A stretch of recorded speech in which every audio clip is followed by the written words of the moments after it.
With the wipe right around the corner, I thought I should make a video explaining what will and will not be in this wipe. Today, Scott posted a tweet that said the wipe may or may not be on Thursday of this week. That would be November 16th. Now, I'm not going to try and guess the day of the wipe, but rather show to my viewers what is most likely going to make it into the wipe and what will be added later. Now, what I'm going to say will either be backed up by a Discord announcement, Twitter tweet, or a clip from the Ask Me Anything that Scott did. So starting off with something that I'm pretty sure everybody knows is that the new wipe reward will be this Ghost of Tabor's hat. Now, if you're not aware what this is, with every wipe a new reward is added to people who were playing before the wipe. So for the first wipe we had a golden AK, for the second we had a golden spoon, and this is our third wipe and we're going to have a Ghost of Tabor hat. Now this hat is both a hat in real life and in game, so if you think it looks cool, you can buy one in real life too. I'm not even joking. But that's going to be added as the wipe reward, and that's something we know for sure will be added. It was announced multiple times, and in this video they explain what it's going to be. For all of you who participated in Tabor during this wipe, you will once again be gifted with a wipe award. This time, it's a sweet Ghost of Tabor hat to be rocking in game. It's the ultimate way to show off your drip in a raid or be overly cautious and admire it within your bunker. Whatever you do, still just remember to trust nobody. Now on Saturday, November 12th, Scott sent out a community update showing the new night vision goggles. So this night vision shows how it's going to change, and it actually looks like level 1 night vision goggles are actually going to be usable. This will be in the wipe, and he ended the announcement with wipe is so soon, which means that we're expecting wipe within the next 1 to 2 weeks would be my guess. But taking a look at this screenshot, we can see that the NVGs are now much better and are much more improved. Now from these screenshots, I can't really tell the difference, but in all honesty, I'm guessing it'll make a big difference on headsets and it'll make the NVGs actually feel good and work good. Unlike before where level 1 was just completely unusable, level 2 was barely usable, and level 3 was probably the best. Now Scott did announce this in the Discord, and if you want to check that out, I'm going to leave a link to their Discord in the description if you want to join, and you can get all these announcements the same time I do, and you can piece this together for yourself if you want to already know before. So on November 2nd, the Ghost of Tabor Twitter tweeted out this cryptic image. Now, some people said it was a backpack, others some armor, but one thing you can make out for sure in the image is the zipper. Now, what this zipper was used for was unknown at the time, but later the same day, they uploaded the full image, and it showed that this would be some sort of backpack. And they called it a Sling Pack because it only has one strap, and it looks like it will be much lighter, and I'm guessing somewhere similar to the price of the Adventure backpack. I'm guessing it'll carry less stuff, but it will also have a lower weight. They described it as lightweight, sleek, and even though it's small, I'm not gonna lie, overall, pretty badass.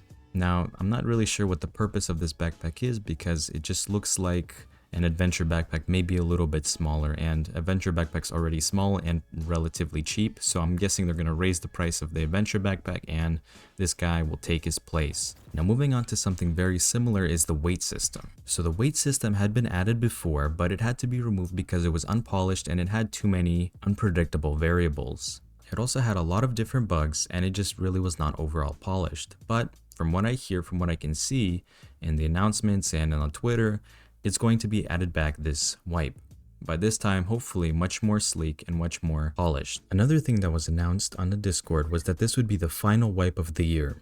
So we won't be seeing any more wipes until next year, which is pretty understandable. Usually the wipe range is about 5 to 6 months, and since it's in November, we could be expecting a wipe sometime March to April of next year, maybe even May if they wanted to. Account linking was something that you wouldn't really think would be a big thing, but I'm pretty sure it is.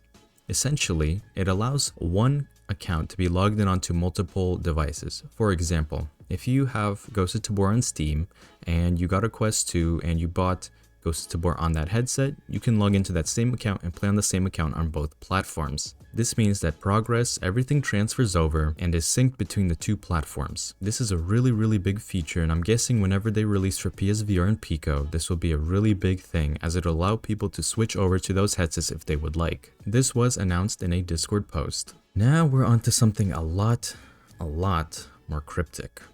Now we've been getting different pictures and I'm not 100% sure where they come from.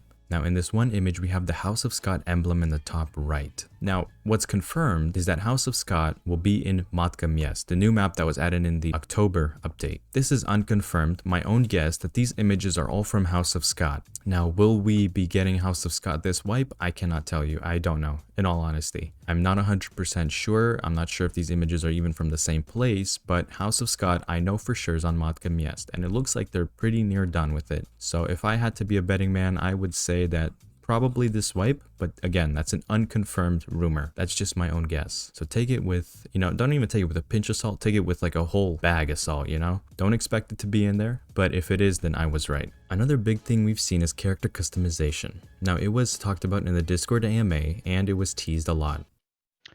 When are we gonna get more of a story-based questing line, so to say? So I think the beginning of that starts with character customization that will come at Wipe, to where you actually have factions. So I think you'll start to see that start to come in the new year after the Q1 thing that we do.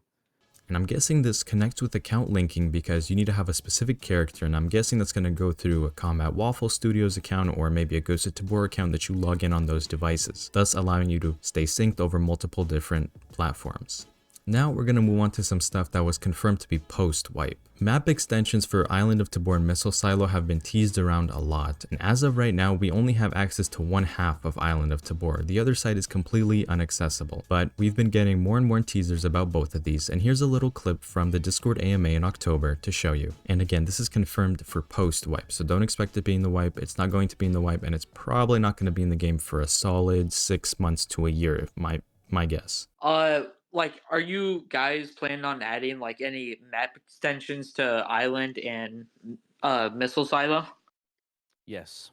All right. As of right now, all maps, as you see those, Silo, I'd like to add an exterior to. And Island, there's a whole other half that's just inaccessible. So, yeah. Ooh. Another big thing that was confirmed to be post-wipe was in-depth trade requests like Escape from Tarkov.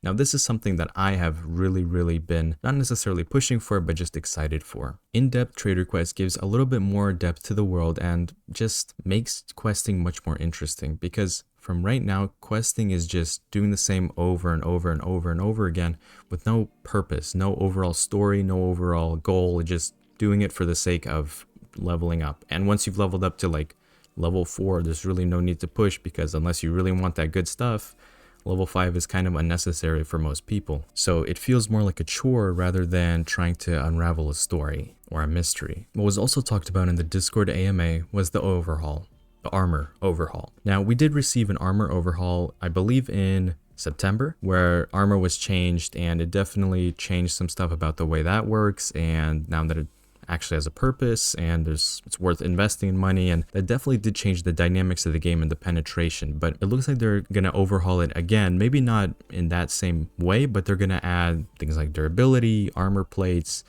and a bunch of other stuff very similar to Escape from Tarkov. So if you're used to those mechanics of durability and all that stuff, then it's gonna be similar, if I had to guess. And Scott definitely, I think, teased it a little bit. Here's that clip if you want to look at it. Blackstone, you were here first. What's up, dude? Better not be a feet question. Yeah. What? I just got 2 questions, real quick.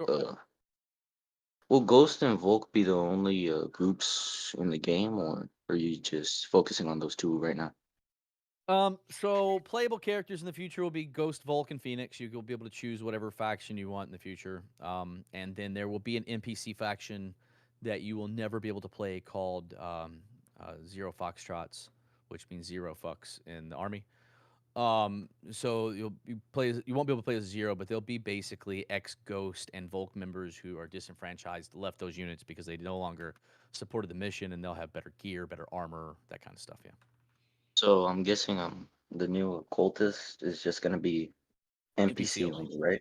All right. Yeah. Of Perfect. course, yeah. So that's pretty much it. I try to keep this as condensed as possible for you guys so you're not wasting time. I don't want to make this, a 15-minute video blabbering about every little thing. I just want to kind of shove it together. And there wasn't like as much talked about this wipe as there was last wipe, because they did a lot of talking last wipe. They said so many things that were not eventually added to like 3, 4, 5 months afterward. So they definitely were a bit more tempered with their expectations, which is really nice to know that they want to make sure that they get out a good product and that they're not lying to their player base. So this is everything that I know that's confirmed or not confirmed. My own thoughts, my guesses, how it's all going to connect. Scott did say to the creators that there was going to be a lot of different patch notes, so I'm guessing hot fixes and other stuff, and even stuff that they're not going to talk about because maybe they're not ready to share, or they just want to kind of release it and just see how it works rather than teasing it. I'm guessing there's going to be a lot of stuff that's never been shown, but that's going to be added, which is going to be really awesome to see. And I'll make sure to do a video when the wipe does happen to explain all the new changes and how everything works, and hopefully I'll eventually live stream it as well, because I have to grind back on my trader levels, so I definitely want to be streaming again. But this is what's been confirmed, what's not confirmed, and what's my own thoughts. So I hope you guys enjoyed. I hope this video was informative, but as always, stay alive out there. No Spirit Wind, out.